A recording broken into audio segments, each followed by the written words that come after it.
La police de la capitale, commandée par le général Silvano Kasongo Kitenge, a présenté au gouverneur le vendredi 22 mai des bandits à main armée et les délinquants appelés Kuluna. La moisson a été abondante. Tenez, les hommes de Silvano Kasongo ont mis la main sur 373 Kuluna et 20 bandits à main armée. Ils ont sémé la terreur à Kinshasa. Dans ces groupes de meurtriers arrêtés, on retrouve les auteurs des récentes attaques contre le supermarché Swissmart de l'avenue des Libérations ex-24 novembre à Gombe. Ils avaient réussi à toucher par balle le policier commis à la sécurité de l'établissement. Blessé à la jambe, le policier avait vu son arme être ravie par ces bandits. Cette arme fait partie de celles saisies par la police. Dans ce lot, il y a aussi les assassins du policier qui assurait la sécurité du chantier dédié à la construction du saut de mouton des Débonhommes. Ces individus qui ont choisi le crime comme métier sont également des meurtriers des policiers dans les communes de Matete et Mongafula récemment. La police a réussi à saisir 10 armes de guerre et 132 machettes.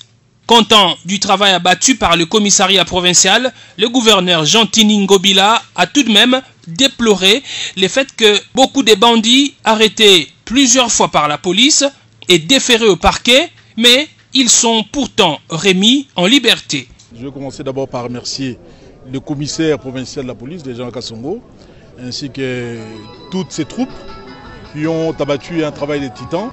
Et malheureusement pour nous, nous avons constaté que la plupart des Kuluna qu'on nous a présentés ici avaient déjà été arrêtés l'année passée, même en 2018. Ce sont presque les mêmes qui sont revenus. C'est-à-dire que la justice ne nous aide pas.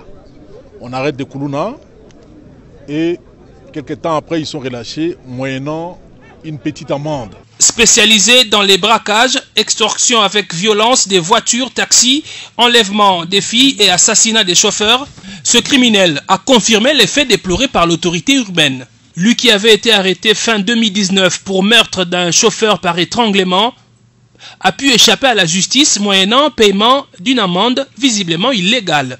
Cette année encore, il a récidivé en tuant un autre conducteur de taxi par étranglement.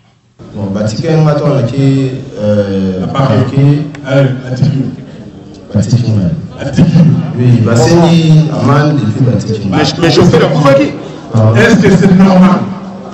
Voilà, donc ça c'est pas normal. Dans le cadre de l'exécution des mesures contre le Covid-19, la police a également présenté au gouverneur des chaises plastiques saisies auprès des tenanciers des bars, terrasses et buvettes qui continuent à fonctionner clandestinement. Un lot de 5000 masques a été remis à la police qui doit se protéger pour mieux protéger les citoyens. En effet, après le personnel médical, les policiers sont au front dans la guerre